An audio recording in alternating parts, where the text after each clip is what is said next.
Hi, this is Liberty and DeVitto on the My Weekly Mixtape Show with Brian Colburn. Brian, you and me did a great job on all these Billy Joel songs, man. I hope that people go and listen and make a mixtape of their own of Billy stuff.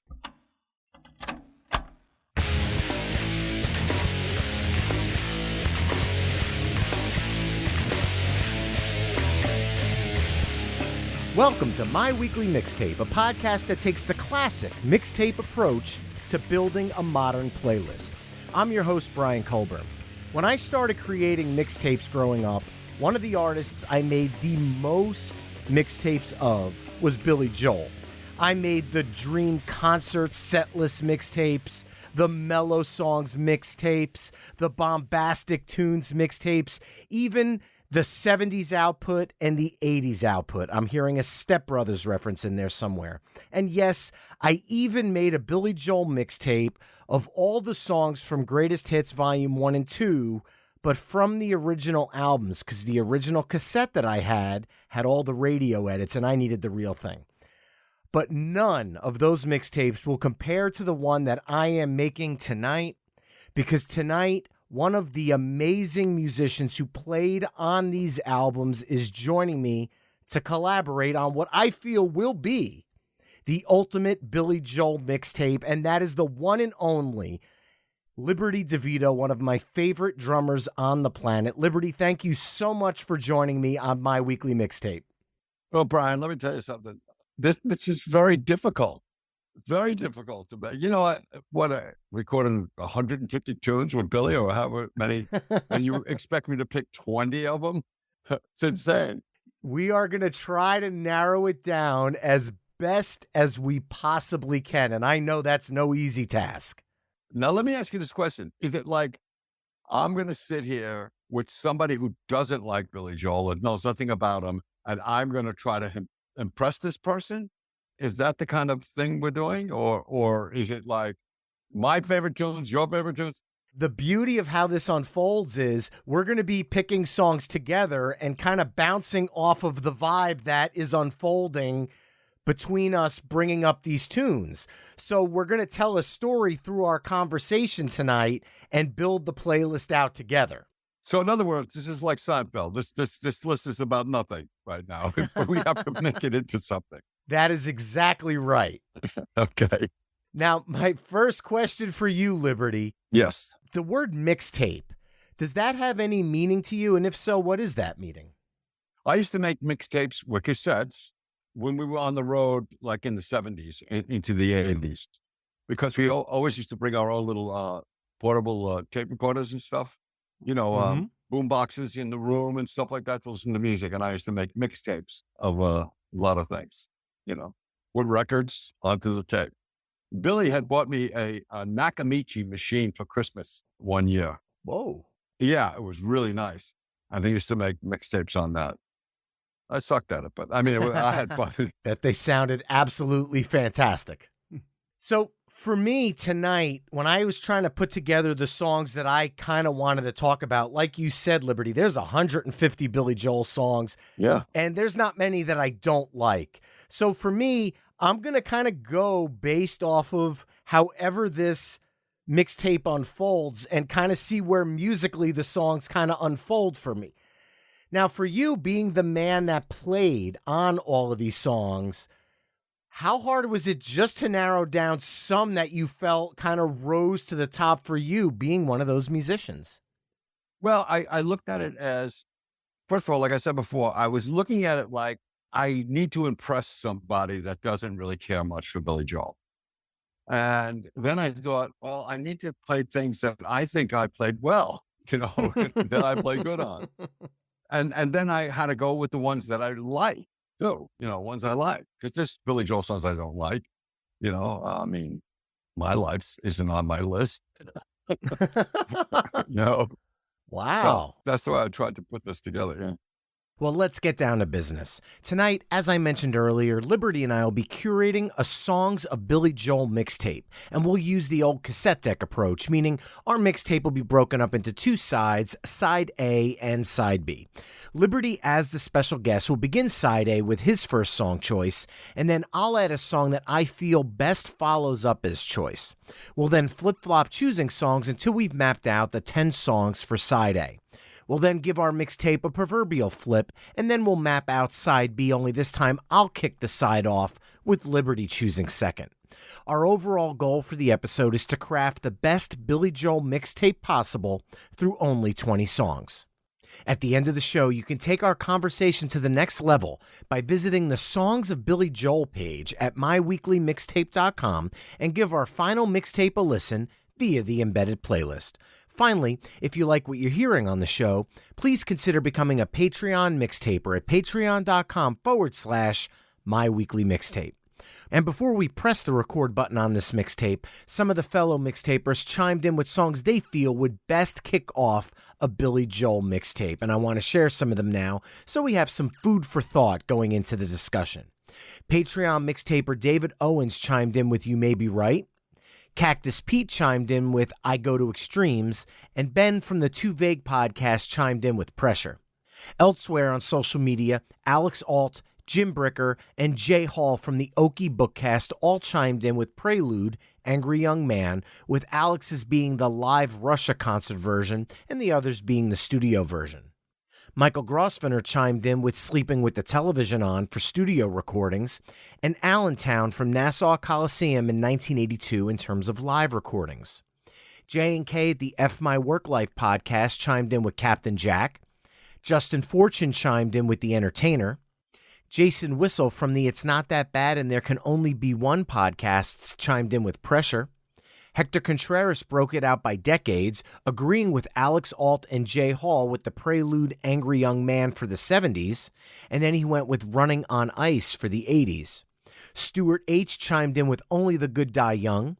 Sean Faust, Uncle Ron, Dave Shiner, and Melissa Boylo all chimed in with Miami 2017, Seen the Lights Go Out on Broadway, with Melissa's being the Songs in the Attic live version. Chris Darling and Chael both chimed in with Big Shot. Jeff Scoble chimed in with All for Lena. Michael Citro from Michael's Record Collection chimed in with Scenes from an Italian Restaurant. And finally, Claude P., Mike Andrews, and the Latin Jukebox all chimed in with Piano Man. Okay. With 12 studio albums, and you can make that 13 if you take into account the Fantasies and Delusions classical release, along with the many amazing live releases and soundtrack contributions, there is no shortage of music to choose from tonight. So, Liberty, I'm officially going to press the record button on this mixtape and turn the mic over to you. What song are you choosing to kick off our ultimate Songs of Billy Joel mixtape with, and why are you choosing it?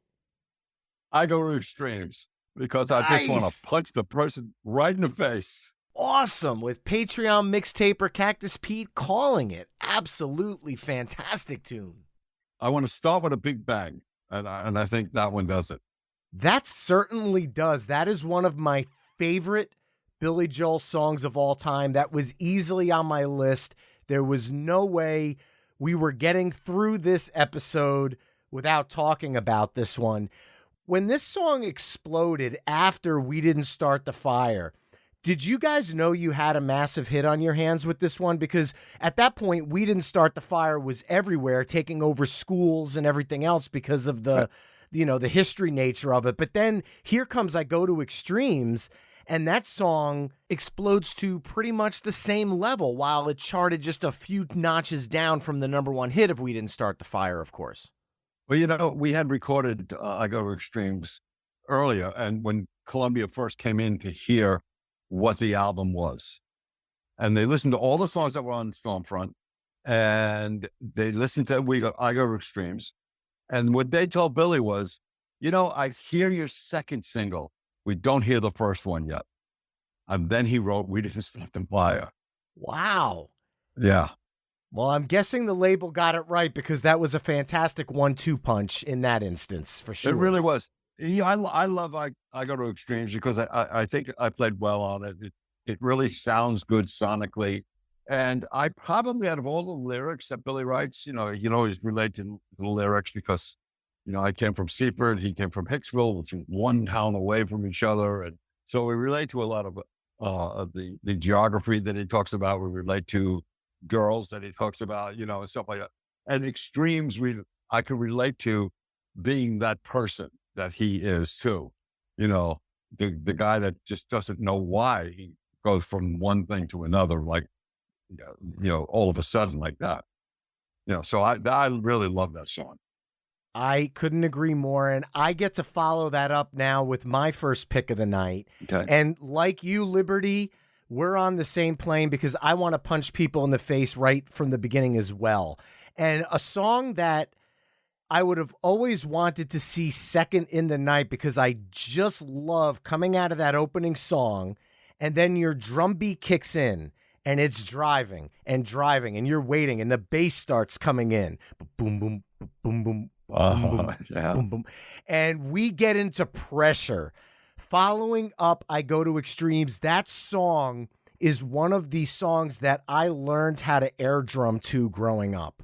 That beat just grabs your attention, holds on to you, and that song is, I want to say, in my opinion, maybe one of the angriest songs of Billy's, but in a way that everybody can relate to. He just had a way with words. So I am following up I Go to Extremes with Pressure, and I would love to know, when you were putting that song together, Yeah. was that drum beat something that you were saying, I need to get something where we are giving off this manic energy to kind of feed these lyrics? Well, when I first heard the song, he had it just him playing on a cassette. And I was driving with him into the studio and he played me the cassette. And before he pressed the play button, he said to me, okay, there's a part in here. Don't think of Russians going, hey, don't think of that. And it's the part that goes, hey,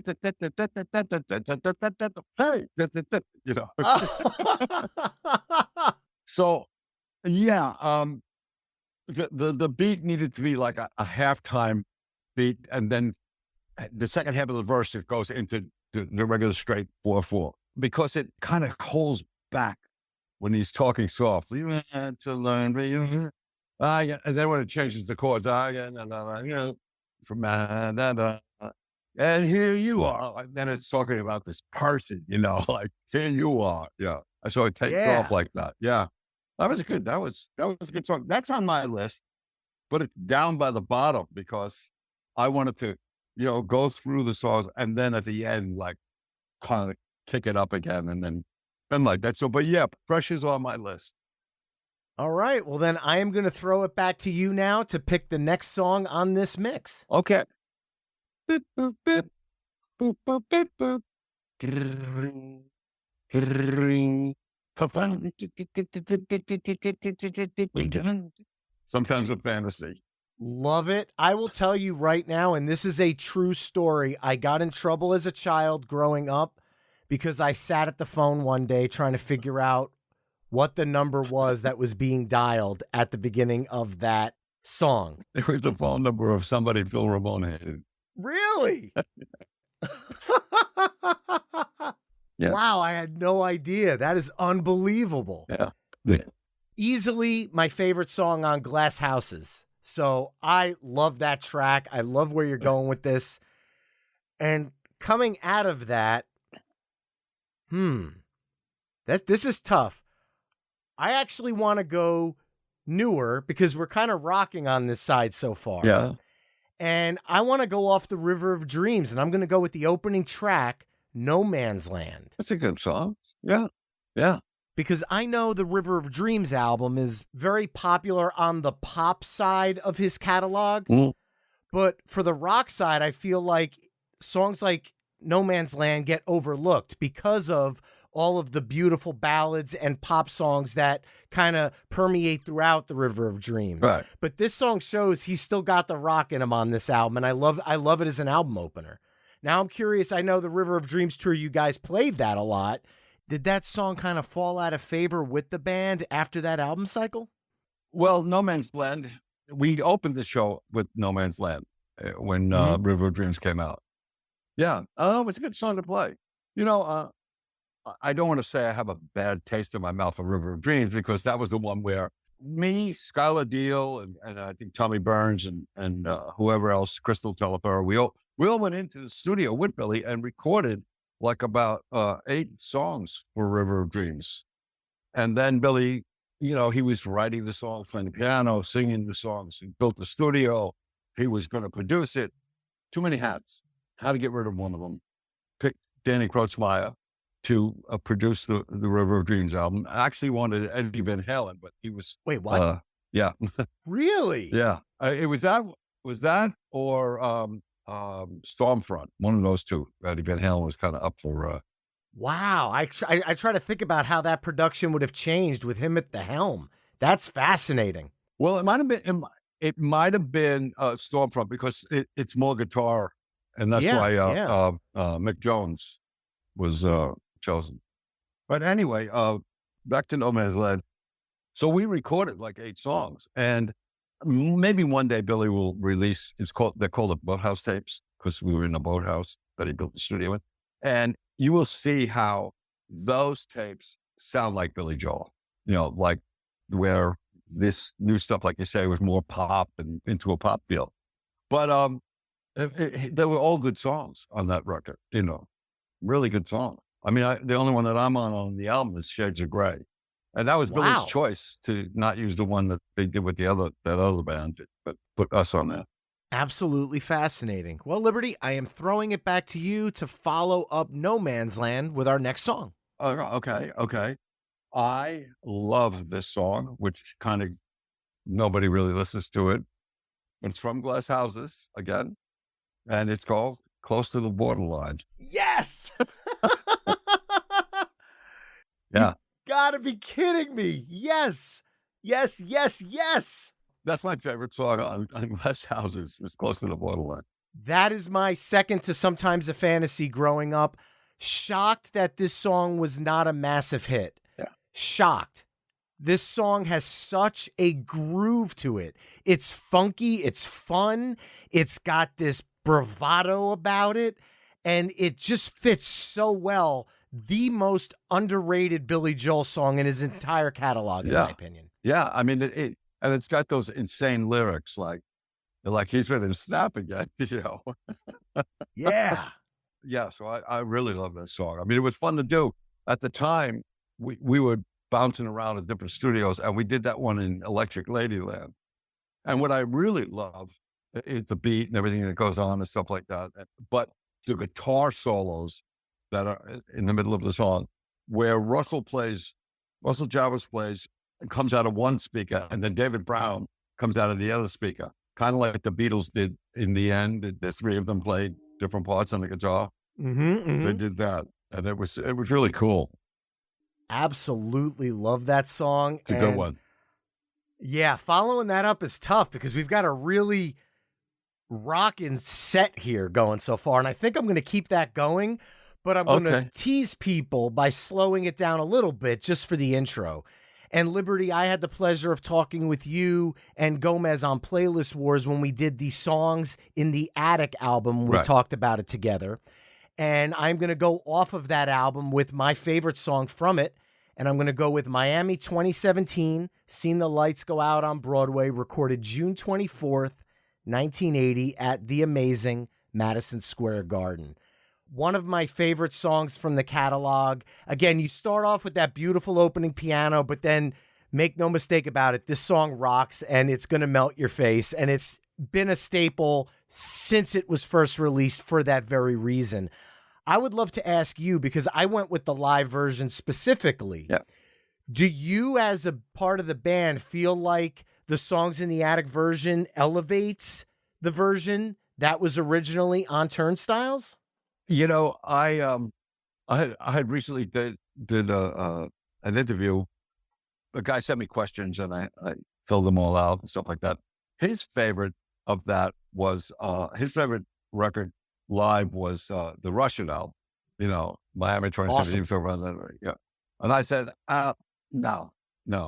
The Songs in the Attic album. See now, when we recorded the Turnstiles version of it, it was just me, Billy, and Doug that recorded the basic track. This is when Billy said, we can really use guitars on here. I want guitars to rock this thing out. That's when we brought in Howard and Russell. And the band that we had, Topper, became the Billy Joel band with the inclusion of Richie Cannata. So I love the Turnstiles record, Miami 2017. But like you said, Songs in the Attic. Oh my God. It really just, people talked about it for a long time, and I really hadn't listened to it for a long time. And so I went back and listened to it. It was like, oh my God, really good. Yeah, absolute fire, that version. Yeah. It was like, there must have been some good looking girls on the side or something like that. I don't know. Well, we are moving on now to track 7, Liberty, and I am turning it back over to you with the next song pick. Okay. Now I started to slow it down with While the Night is Still Young. Ooh. After all that frenzy, and then you hear boom, that whole thing. So that was my thing. And that was a great tune. It just happened to be on that was on the Greatest Hits record, right?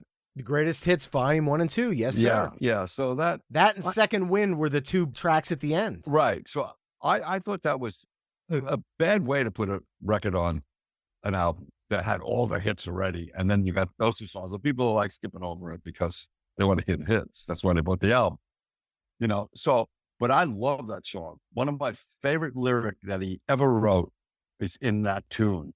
We were the same age. And when he said on the microphone, he said, young enough to still see the passionate boy that I used to be, but I'm old enough to say I got a good look at the other side. I stopped and I said, what did you say? Like, oh my God, that's exactly our age. You still are 19 years old. But yeah, there's things happening to me that I'm starting to see the other side now of what's going to happen. So I really feel close to that song. I love that song. I think it's great. I played on, they used to have these drums, Simmons. They were electronic drums. That's where you get the piece around the snare drum, Yeah. Well, I think I'm going to follow your lead and follow it up with another slower song from the catalog, but one that I've always felt was Billy's most, and I'll just say it, beautiful tune. And I'm going to go with the title track from 1983's An Innocent Man. Oh, it's a good one. I absolutely love what you're doing in that song because you're keeping the verses really mellow and really quiet, and you almost get this Motown-esque kind of ballad feel. Right. But then when he kicks it into the chorus, you build up into this massive arena rock chorus, and they play so well with each other. I'd love to hear your thoughts on this song and kind of what you guys were trying to bring to it in the studio to get that push and pull effect. Well, that whole record was a tip of the hat to the music that we grew up listening to before we were in the bands, before anything like that. And that was kind of the Drifters type of thing. Like Up on the Roof, when this soul will stop. Yeah. So getting to that point, I am the innocent man. This is when he first meets Crispy Brinkley too. Now, what Motown didn't have that Billy did, but Billy wrote great bridges to the songs. So when he gets to the bridge, then it's like, bam, we're really in it. And then all of a sudden it just stops. And it goes back to that. I love that. Peaking like that and then just stopping and going right back to where you started from. Yes. And I will call them iconic finger snaps in the song because they are just so well placed and so musical and so rhythmic. And so they're simple, but they're so effective in those quiet parts of the song. Yeah, it really does. That was a good song. But that whole album was a tip of the hat to, Uptown Girl was a tip of the hat to the Four Seasons for the longest time to the what was the name of the band that did So Much in Love? The Times? The Times, yeah. Yep. Oh, yeah, all that stuff. I have a couple of Innocent Man songs on my list. Well, you're up What is now it? for track 9 on side A, so turn it over to you. Okay, let's see. You just had Innocent Man.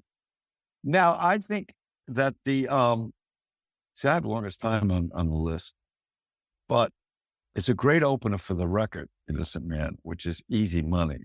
Ooh, It, yeah. Easy Money is so good. I'll tell you why. That song we recorded, it was me, Doug, Russell and David, Cornell Dupree. Oh, no, Eric Gale was playing guitar. Richard Key was playing piano. Leon Pondarbus was playing Hammond organ. There was an entire horn section, about 4 background singers, and Billy was in a sound booth by himself just singing. And we recorded that entire track all at the same time.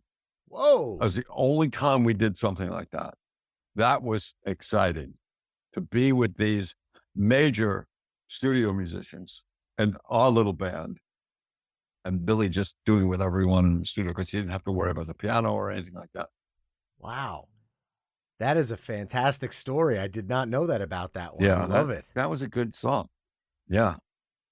Well, I get the honor of closing out side A of our mixtape right now, and Okay. it's been a fantastic one, but I feel like we haven't shown 1977's The Stranger any love, so I want to go back to that album to close us out, and I am going to go with what I consider one of the reasons I enjoy long songs, Okay. and that is Scenes from an Italian Restaurant.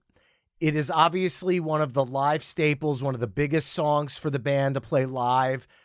The fact that this wasn't a #1 single for years boggles my mind. It was so perfect. And knowing that this is an ode to the second half of Abbey Road, this is the song that got me to go down the Beatles rabbit hole. Because I listened to Billy Joel long before I listened to the Beatles during my age grade of where I am. And songs like Scenes from an Italian Restaurant opened my world to bands like the Beatles, to listen to the second half of Abbey Road. Right. And I would love to hear how this song kind of came together in the studio for you guys. Was this written? Did Billy come in and basically say, okay, I've got all these parts and we're going to do them this way? Or how did you guys kind of map this song out in the studio? Well, first of all, it couldn't be a thing. It was too long. The song is 7 minutes and something seconds, right? Oh, 100%. But that doesn't take away from the fact of how great the song is. Okay. When we were on the road for the Turnstiles album, we were already doing the Brenda and Eddie part.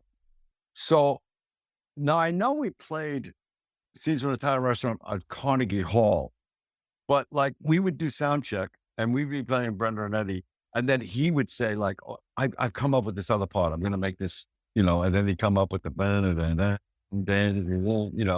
and the story built from sitting across from somebody that you knew years ago, and you probably had a relationship with them, and you're telling them everything you know about these people that both of you used to know, but haven't seen in a while, but you just heard about that, So it's really a complete story from the beginning to middle to the end, all the words with the Village Green, all that kind of stuff. I know all that on Long Island, I know all that stuff, all about that, I've heard so many reviewers when we used to do it live when it first came out, they got it wrong. The best they could do was pick up the pieces. That's what it's supposed to be. One reviewer said the best they could do was make some kind of pizzas or something like that.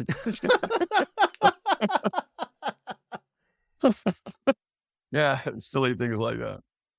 Well, there you have it, folks. Side A of our ultimate Billy Joel mixtape. We kicked things off with I Go to Extremes, followed it up with Pressure, Sometimes a Fantasy, No Man's Land, Close to the Borderline, Miami 2017, Seen the Lights Go Out on Broadway from Songs in the Attic, While the Night is Still Young, An Innocent Man, Easy Money, and Scenes from an Italian Restaurant. make sure to head over to myweeklymixtape.com and visit the Songs of Billy Joel page to listen to all these songs via the playlist that's embedded over there. Now, before we flip the tape over and do side 2, Liberty, I do have a few intermission questions, if you don't mind. Okay. The first one, outside of your work with Billy Joel, you've recorded with some other amazing artists such as Meatloaf, Rick Wakeman of Yes, Carly Simon, Mick Jones of Foreigner, and Karen Carpenter, just to name a few. If you had to choose maybe a pair of studio songs, a 45 if you will, side A and side B, of songs that really resonate with you from outside of Billy Joel's catalog, what would they be and why? Well, I think there's a song that I did with John Hiatt called Snake Charmer. That Love John Hiatt. I really like this song because it's almost like I'm playing like John Bonham, that kind of power, just that boom, boom, that kind of thing. And it's really cool, the song. That would be one side. And the other side, I guess, would have to be Rock and Roll and Brew on the Meatloaf album. Yeah. Which is really good. Cher sings on that one too. And that was pretty cool. Either that or A Beautiful Night that we recorded with Paul McCartney that came out on his Flaming Pie box set. So on that, that was exciting. Yeah, that was a thrill of a lifetime. Is that a moment where you're sitting there in the studio thinking to yourself, how the hell did I wind up here? Dude, when he walked in the room, I all the way in, I'm driving in there, Phil Ramon was there early, set up. And all the way, I'm thinking, what the hell's he want with me? What does he want with me? He didn't even know who I am. First one to walk in the room is Linda, and she points right at me, and she goes, "Oh, I know who you are. We've been watching your videos." Like, what? And when he walked in, he just said hi to everybody and shook my hand, and I kind of backed out of the studio and just like it was the angel and devil on each shoulder. And one was saying like, "Come on, Liv, he's just a musician like you are." And the other was going, "Oh, no, he's not. He's a Beatle, man." And it's funny, in the studio, we did 2 songs. And in the middle of the song, between the 2 songs, we took a break for lunch. And we were talking about children and stuff like that, and music and stuff. All I wanted to hear him say was the Beatles, because they say it so differently. We say the Beatles. He says the Beatles, like that kind of thing. He kept calling them the other band. When I was with the other band, what band is that? Oh. You should have, just which band if you speak of? Would this be Wings? Maybe I don't know. Played with somebody else. Awesome. Yeah. Now, this other question I have for you is a Billy Joel question that you might be the only person to know the answer to this one. I have asked every fellow music podcaster. I've looked at every booklet to find this information. I've asked other Billy Joel podcasts about this. Nobody knows the answer. My God, you got me nervous now. In 1988, Billy performed a song for the Oliver and Company soundtrack called Why Should I Worry? Yes. It was written by Dan Hartman and Charlie Midnight. Yes. And he was nominated for a Golden Globe Award for Best Original Song from this.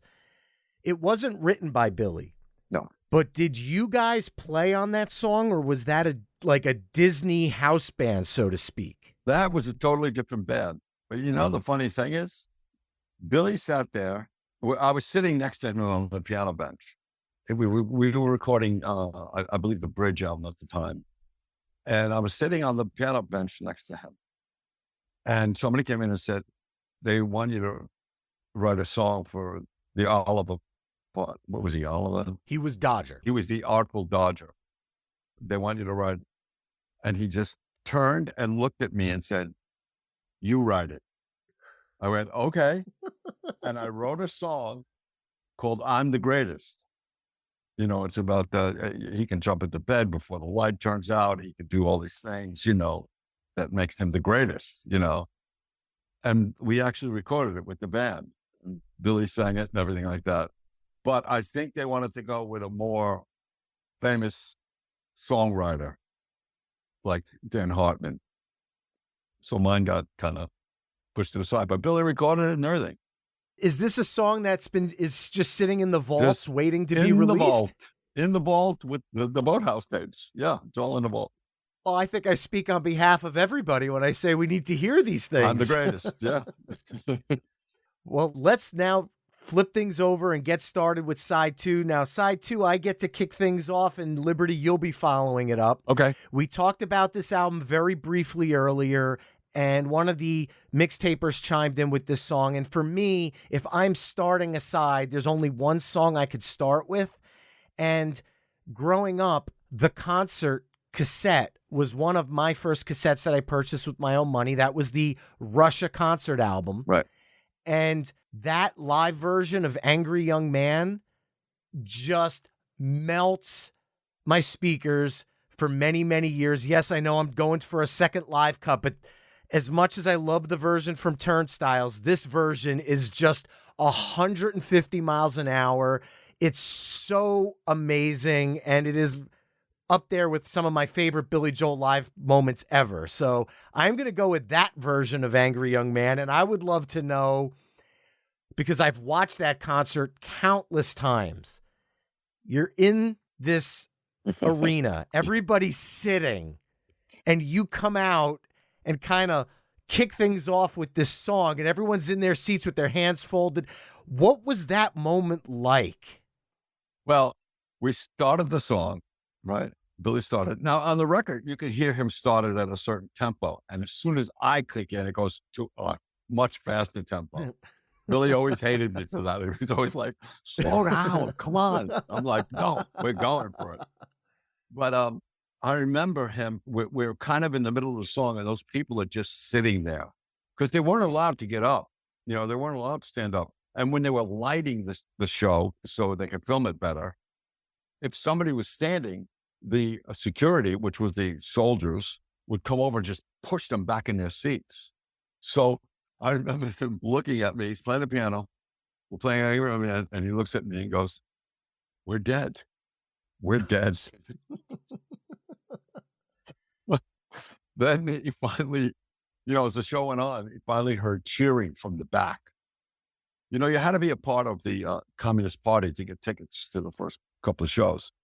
When he heard the cheering from the back, he told the people in the front, he said, "It's going to get louder. You know, this is how loud we play at home. This is what it's like being in the States, and this is what you're seeing. If you don't like it, you should move to the back where it's not as loud. And while you're back there, give the kids back there the tickets to come up front. Swap tickets." And there was, once they did that, it was like, this is great. By the end of our 6 shows, right, 3 in Moscow, 3 in Leningrad, we they pushed our stage back an entire foot.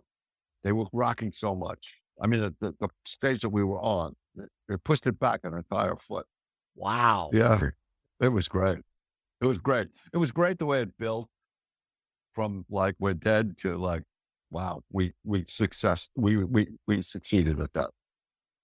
Well, my question for you is, because Turnstiles was the first album that you played on with the band. Yeah. So obviously the band was still coming into their form on that version. Do you feel the song was better showcased in a live setting than on the studio version? Yeah, definitely. Definitely. Because you're more relaxed. It's just more fun to play, you know, and then you develop all those visual things that you do, like smacking the cymbals this way, you know, and Billy standing up and kicking the piano over, and, you know, then it gets exciting, you know. But in the studio, you know, in the studio it was done in 3 parts. We did the beginning, then we stopped, then we did "There's a Place in the World for the Angry Young Man." We did that, and then we did the end, and then put them together. Recording wise, it was easier to do it that way, to go from the beginning part into the verse, because on the record, you can't hear the drums playing.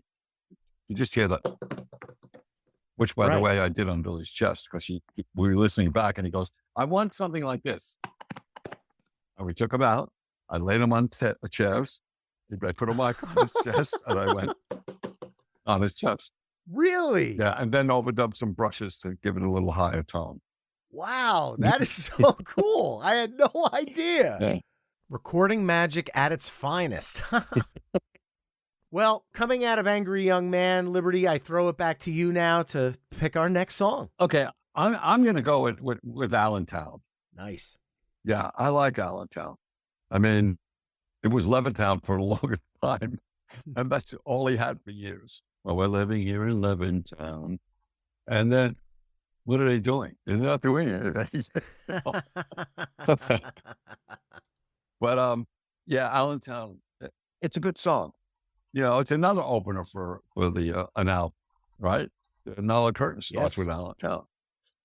Great with the whistle, and there's the pile driver in that. You know, well, I doubled the pile driver. We had these 2 cases of percussion stuff, maracas, tambourines, all the bells and whistles that you use to overdub. And to get that, they mic'd me. I went out with the 2 cases, and I had to jump in the air and land at the right time. What? You know, funny thing is that after we got done with it, you know, a couple of takes to get it right, you open the case, it was like sawdust was in there. Everything was smashed. So I have to ask, when you guys played it live, was there like a trigger in the background that was including those hits? Yeah, like Dave LeBolt was on the Denali tour. He played the second keyboard. And yeah, he had that that he would trigger. Awesome, awesome. Yeah.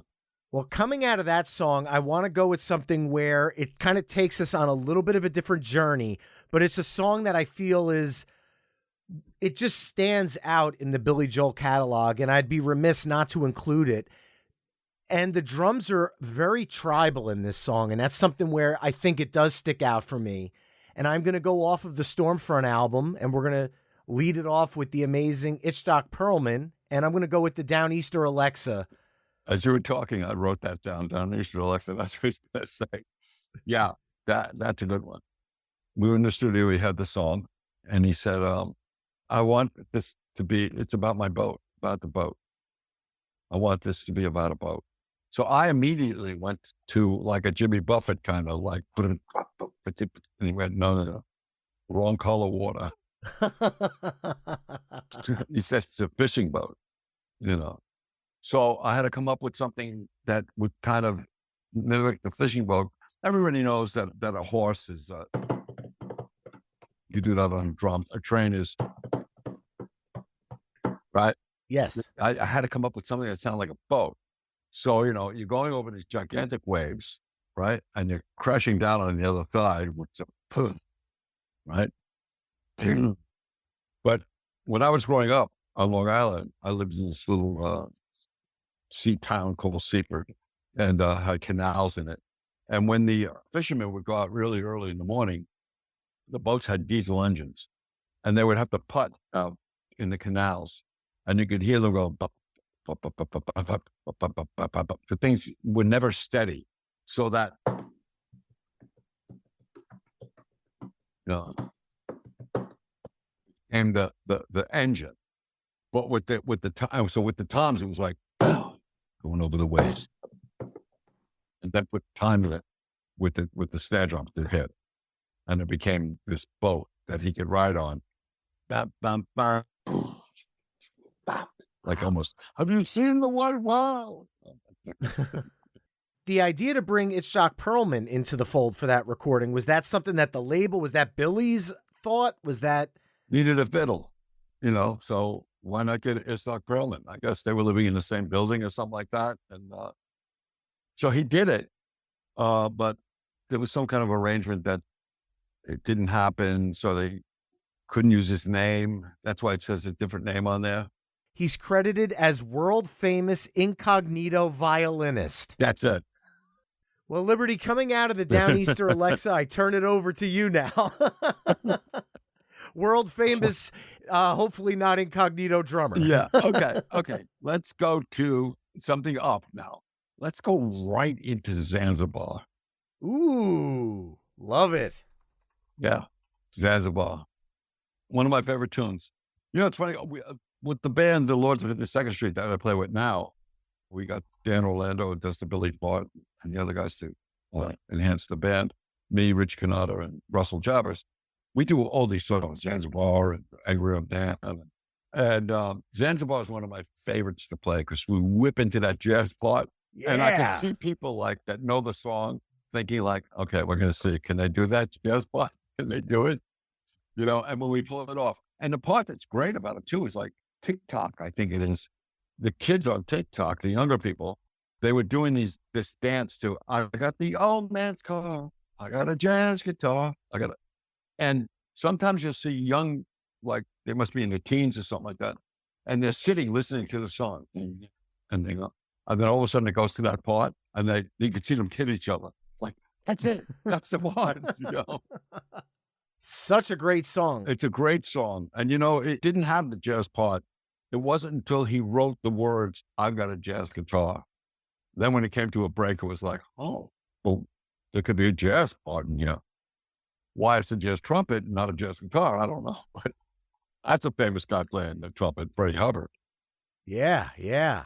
And it's again, another song that really sticks out in the catalog. Yeah.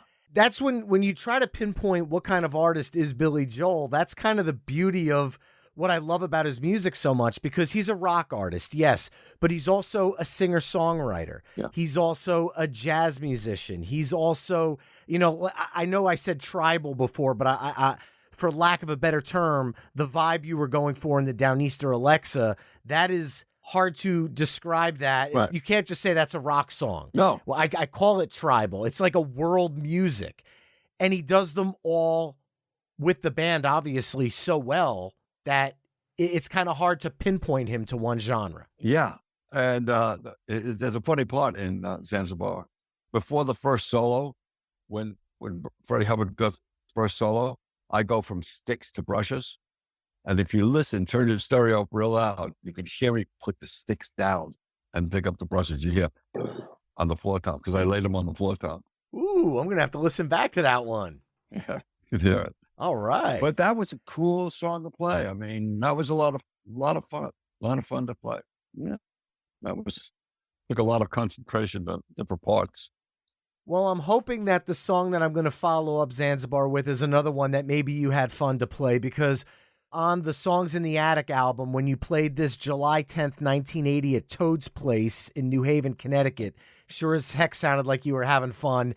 And I'm going to go with Los Angelinos from Songs in the Attic. Yeah, great song. That song is just funky. That's the way I describe it. I like the version on Street Life Serenade, but you guys bring this funk on the Songs in the Attic version that just is so alive and so invigorating. And it's another song that sticks out when you're listening to the catalog. And I know it's a little bit of a deeper cut, but damn, it's a good one. But we were just doing turnstiles. We only owned turnstiles. We were doing all the other songs that Billy had out. And there is a tape of, I think it's Los Angelinos. Don't we do it at Toad's Place? That's the version on Songs in the Attic, right. Toad's Place. Yeah, that's really good. That's really, really good. Worst Comes to Worst is another one. There's an audio tape of Worst Comes to Worst from a concert, I think at CW Post. And oh my God, Richie Canada sent it to me. And I said, who is this kid playing drums? It was me, obviously, but it was like, oh my God, that was really good. No one, sometimes you listen back and I think to myself, no wonder he was so popular. Look at what we had. Look at what we had. It was lightning in a bottle. The band really just gelled. Well, we had been playing together for years before we got with Billy, Definitely. Yeah, it was magic. It was definitely magic. Well, coming out of Los Angelinos, I would love to hear where you're going to head next, because we are halfway through side 2 here. Well, you know what song I really love off the Bridge album? Code of Silence. Ooh. Yeah. Code of Silence. One of the only songs where Billy didn't write the lyric. Yes, yes. Cyndi Lauper. Another time he was jammed and it was like he couldn't get the lyrics to it. And Cindy came into the studio, and Cindy goes, "Oh, I'll write them for you." We went, "Okay." She wrote some great lyrics. Those are great lyrics about, having family secrets and you're not allowed to, you've got a code of silence you're not allowed to talk about. Yeah, yeah. Could be anything, abuse, could be alcohol, could be, don't ever talk about it. Yeah. Now, is that something that was easy for Billy to kind of give up that part of the process? Well, I think we were basically almost done with the record. And it was just that, Billy always said it's hard. He used to get migraines after he finished writing songs for an album, because it's a strain. You're under pressure. It's not like you see these young kids that write songs and it's like, well, we got 150 songs. Yeah, and you put out your first album and then they want the next one, It's like, oh my God, I got to do this again. Like, what's his name there? From Seinfeld, when they found out they were going to pick up another season and he had to write another 10 more. Larry David was like, I can't do this, I like that song. What a Code of great Silence. song. It's a great Yeah. harmonica in the beginning, too. That's not Billy. That's not. No, some guy, a Broadway guy that played on Broadway. Because Billy plays harmonica. We all know that from Piano Man. He does. He plays more bluesy type of harmonica. Yeah. But this guy was like the real deal. Yeah. Wow. Coming out of that, I'm scrolling through the albums. I think I want to go back to the Nylon Curtain one more time. Okay. It's a song that means a lot to me. It's a song that I had the good fortune of seeing Billy in the 90s with my parents, and my father was a Vietnam veteran. No. And seeing the look on his face when the band performed Goodnight Saigon is something that I'll never forget. He stood at attention the whole song, singing, and I could just feel that moment. I'm feeling it right now just talking about it. And I don't think I could do a Billy Joel mixtape without including that, because for me as a personal thing, and knowing my father said he nailed it with this one lyrically. This is what I went through. If you ever want to know what I went through when I was in Vietnam, this song tells you that story. And to me, that, even though I've never met Billy Joel, my father's never met Billy Joel, just knowing that he was able to tell my father's story. Yeah. Without knowing him, it's so special to me. Yeah. So I am going to go with Goodnight Saigon there. Well, we being in the band and over all those years, we have a connection, a relationship with people that we never met, and someone like your father, when we hear stories like that, how moved he was by something like that, it's like really touching, because you're always thinking about like, did we do satisfaction to the song? Did we make any mistakes? Like you hear about U2, the song Pride in the Name of Love, and you find out that Bono was wrong on the date that he talks about when Martin Luther King was shot. And you hear about that all the time. It's like, oh, how did he make that mistake? So Saigon, Goodnight Saigon was, it actually was for the album before he had the idea, but it was more like a World War II kind of thing, which wasn't going well at all, So then when he came in and they had this whole thing about Vietnam, now we're all at that age where, I went for my draft physical when I was 19, and I had written in my book how many, like 300 and something guys got killed that day. So we all felt guilt of, why didn't we go? Why did somebody else? Why did the guy next to me go and I didn't? Because it was just a horrible war, just a horrible war. Mm-hmm. And so I think that comes through, that we were really honest about what we're saying, and his lyric is just unbelievable. We'll all go down together. Yeah. Oh. Yeah. And then we were all singing it in the studio once, and I just yelled, "You're all right, Sarge." You could hear it if you listen real closely towards the end. My father always told me there were two songs that bring him back to Vietnam, and it's Goodnight Saigon and We Got to Get Out of This Place by the Animals. Yeah.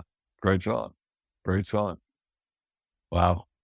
Big. Well, coming out of that, I am turning it over to you because we have a few songs left here. Okay.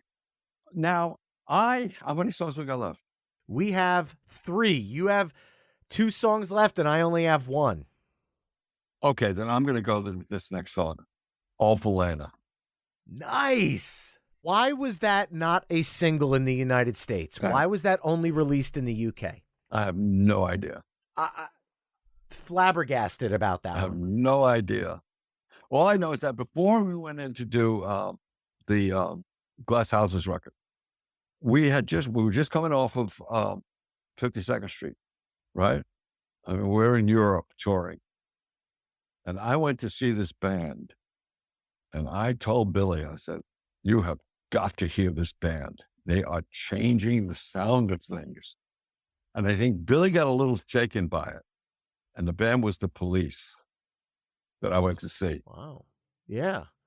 And I think that he found a way to do that punk youth kind of music, but keep the Billy in it. You know, because now we're 30 years old or older. And these guys that are coming out now are in their 20s and, you know. But I think he found it like in Opalena, you know. So that turned out to be a good one. Now, as a drummer, being a person who's seen The Police, I'm sure there's a fondness for Stuart Copeland's style of drumming as well. Oh, I love Stuart Copeland. See, to me, there's drummers that create these new things. And Stuart Copeland, to me, is like Danny Serafin was with Chicago. Yeah. Stuart Copeland took rock and reggae and made it a sound, where Danny Serafin took rock and jazz and created this new sound, which is really cool. I think that's great. You know, the two of them. That first Chicago Transit Authority album. Oh, yeah. Introduction, like that blew my mind the first time I heard that, even as a kid, because I was like, what am I listening to? Right. Because you couldn't, as a child, I couldn't describe Chicago to somebody. Right. I couldn't say it's a rock song because there was this horn section and it was funky and it was jazzy and it was confusing to my little mind. Right. And now I look back and I just listen to that album with such awe because of the creativity that went into taking 2 different styles and kind of merging them together to make this new sound. Well, I think that is what kind of ruined music, was that everything had to be pigeonholed. Like, what kind of music is it? Well, something you've never heard before. You know, I mean, back then in the 60s and stuff like that, we were the generation that wanted change. But if something changed, we panicked about it. You know, tried to fight it. You know, like, what is that? What is that? I can't get it in my head. I need a name of it. You know, no, like you first heard Jimi Hendrix, it was like, what is that? You know. And that's what I feel like's almost missing from modern music. Everybody's trying to emulate a sound that's been heard before, or at least that's what becomes popular. The people that are out there really pushing boundaries are nowhere near the top of the charts. No. And you really have to dig deep to find people that are truly innovating music. And that's kind of why I am such a music nerd, doing a show like this, talking with different musicians I admire and trying to introduce people to music that might be outside of their comfort zone, because there is so much amazing music out there that people just aren't getting exposed. There's no Spotify algorithm that's going to show people something that is truly game-changing. Right. And that's a shame. A great band will have the reputation of either you love them or you hate them. That's a great band, because they're doing something so different that you can't deal with it, and you don't want to. You don't have the musical love to really look into what they're doing, or you love them because they change something so much that you can identify their sound, even if you don't know the song that just comes on. Oh, that's Chicago. That's Chicago. I can hear it, you know, like that. Definitely. And, you know, with all these songs that we're listening today, I mean, we listen to everything. We listen to everything. You take from here, take from there, take from, you know, leave a tender moment alone. For me, the drum part that I'm playing, it's like a Burt Bacharach song, you know? So you had to know all these stuff because, you throw names around in the studio too, like, oh, I want this to sound like Ringo did on Rain, or I want this to sound like the studio guy that played in with Burt Bacharach, or I want this to sound, and you got to know all that stuff, especially with a guy like Billy, because he writes like that. But you Definitely. maintain your own style, your vibe, and it becomes then your thing. It moves into your thing. Well, I have one song left, and this is ridiculous for me right now because there are so many songs that I'm looking at that aren't included on this list. But I just have to go with one that it's a major hit. I want to go back to the first album you ever played on, which was Turnstiles, and I want to go with a song that truly means a lot to me because when I was in radio, I worked through 9/11 in New York in radio at the time in the city. And there was a few days that we were locked out of New York. And when we got back to the station, we were kind of working these crazy 3 and 4 day shifts that would just be kind of sleeping on the floor because there was a lack of people in the studios and it was just completely different time. Well, about a month, maybe a month and a half later, we were still starting to ease back into things.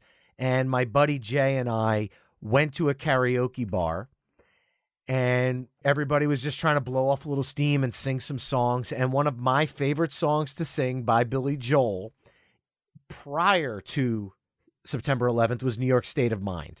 I didn't think about what was happening when I put that ticket in. I just did because I wanted to sing the song. Right. And as I started it, there was like a hush that came over the room.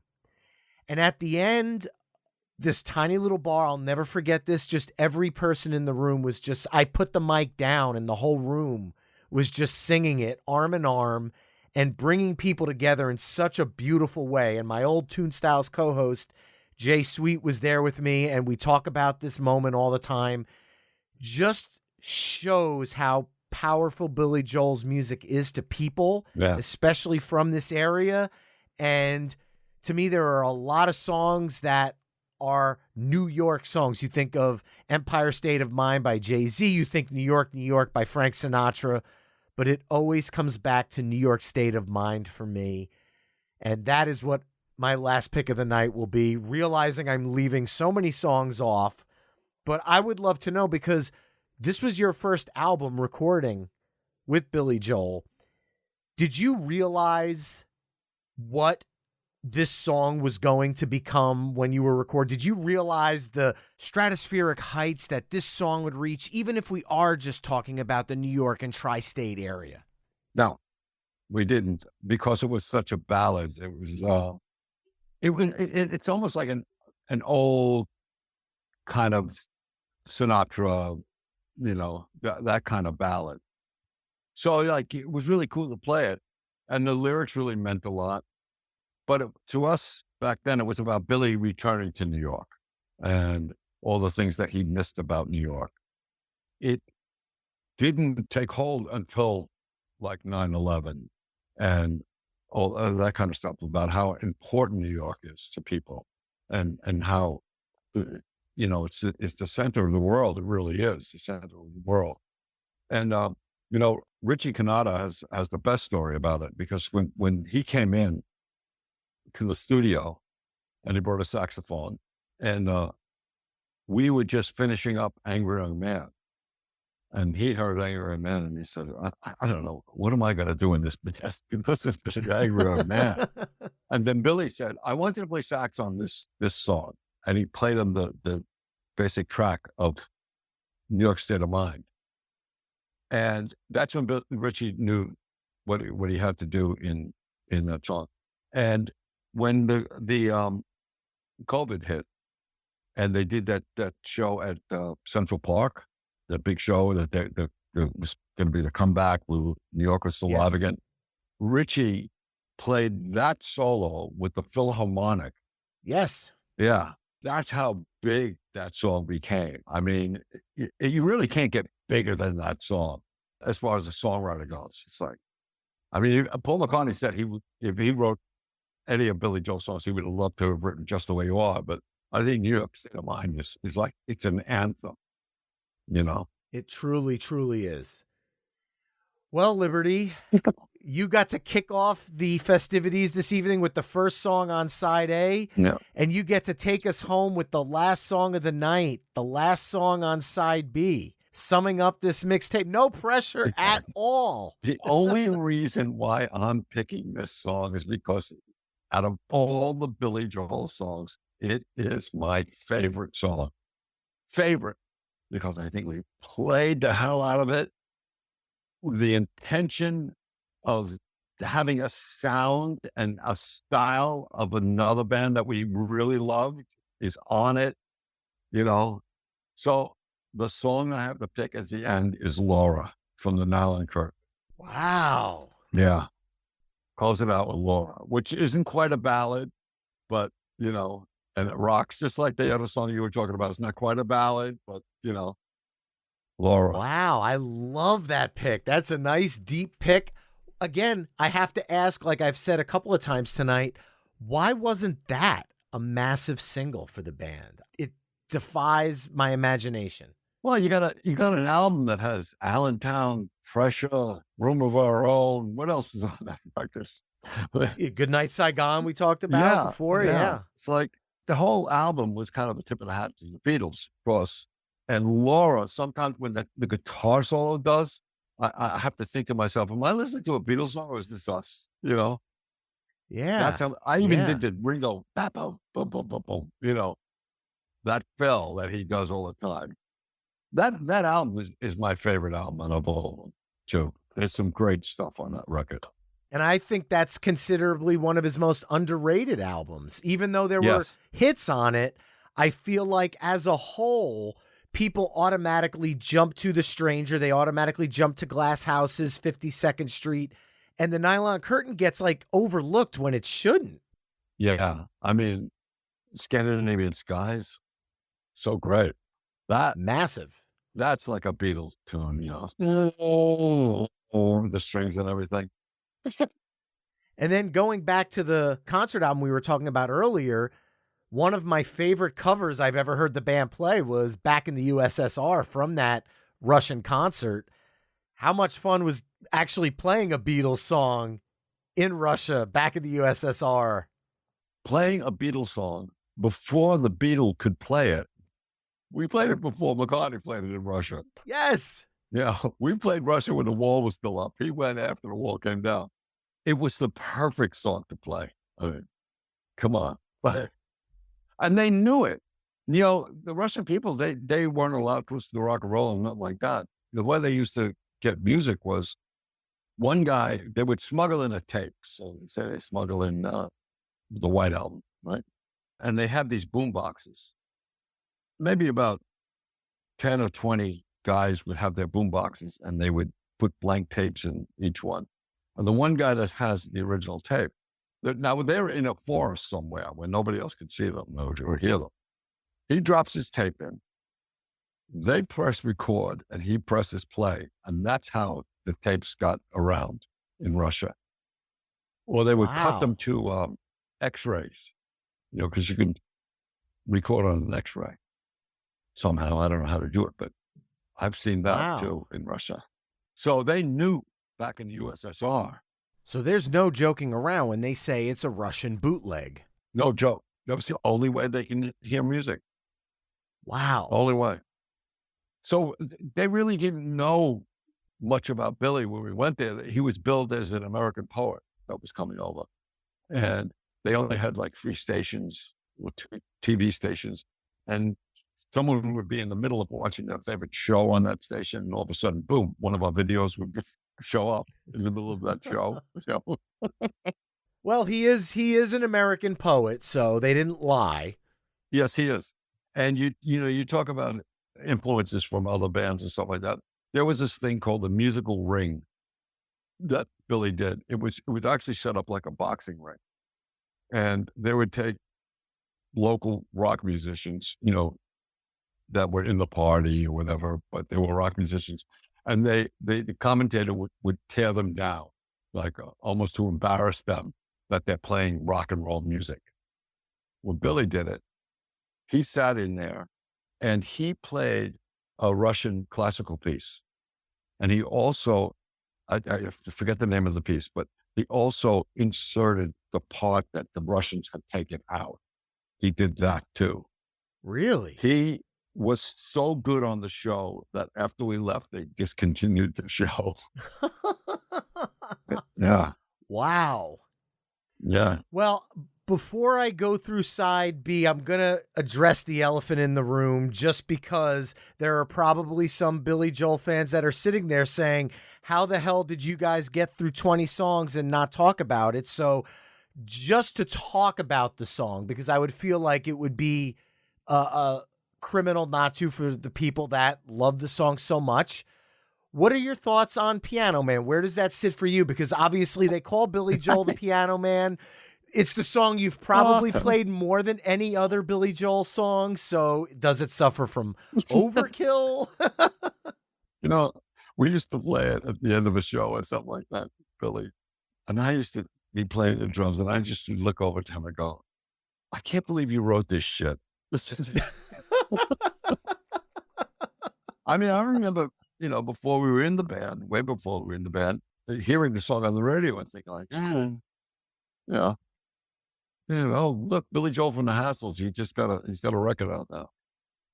It's nice, I mean, I remember seeing him go to Shea Stadium and watching the ball game on TV. And the crowd found out that he was there and they started to sing Piano Man. This was like maybe 2 years ago.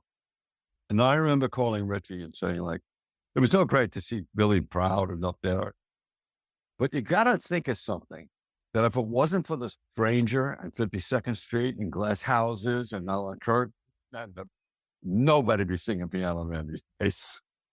You know what I mean? Very I would have true. been like there and then gone. Very true. We kept it alive. We kept it alive for him.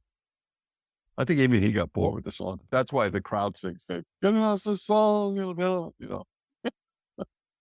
How many times can you sing it? I know, but that is the one, I guess. But, even now on the current tours, it's kind of earlier in the night. He doesn't close with it, which when I saw you with the band back in the 90s, many times, that was always the last song of the night. Closer. Yeah, we, the Lords of 52nd Street, we do it to close with Piano Man. The people wait for it. They know it's there. They know it's got to be on the set list. You have to do it. There's certain songs you have to do. That's why they're not on this list. There you go. Oh, Good Die Young, Still Rock and Roll with Me. Those are songs you have to do. You may be right. Say Goodbye to Hollywood was a great one. Oh, Say Goodbye to Hollywood's amazing. I'm surprised that you didn't bring that one up because I thought of it, but I thought, he's going to. Oh, it's on my list. It's just we didn't get there for some reason, but I think we got a lot of fantastic stuff. Side B consists of Prelude, Angry Young Man from the concert album, Allentown, the Downeaster Alexa, Zanzibar, Los Angelinos from Songs in the Attic, Code of Silence, Goodnight Saigon, All for Lena, New York State of Mind, and Laura. Head over to the Ultimate Songs of Billy Joel page at myweeklymixtape.com to hear the entire mixtape we have created tonight via the embedded playlist. Liberty, I know you're busy right now with the Lords of 52nd Street. What does 2023 have in store for the Lords? A whole bunch of gigs that are coming up.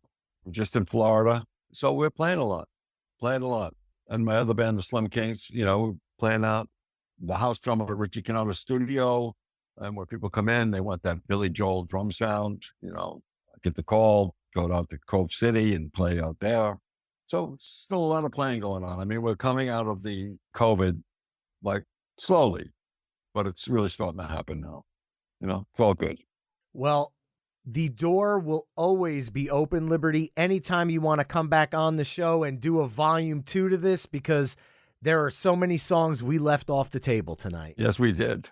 It's funny because I'm looking at my list too, and so how many that we didn't even touch. I mean, you love songs like you said, your dad You remember that. Now, the way that song touched him, imagine that all these songs have that same feeling to me of being Yeah. there and getting the phone call in the middle of the night and like, what do you think of this? And I'm telling them, it's okay, you know. Oh, I knew you were going to say that. And he hangs up the phone and writes something different, you know.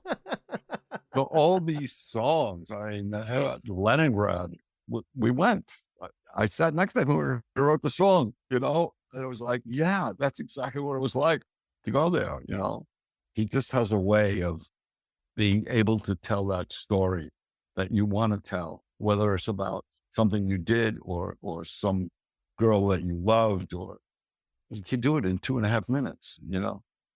Well, Liberty, I think I'm putting it lightly when I say what an honor and a pleasure it was to have you on My Weekly Mixtape tonight. Thank you so much again for joining me. Well, thanks for the invite, Brian. This has been great. Remember, mixtapers, you can find My Weekly Mixtape on Facebook, Twitter, Instagram, and TikTok at My Weekly Mixtape. You can also head to myweeklymixtape.com to check out the full catalog of My Weekly Mixtape episodes. If you want to support the show, please consider becoming a Patreon mixtaper at patreon.com/My Weekly Mixtape. That's all for this week. Thanks again for listening, and until next time, enjoy the tunes.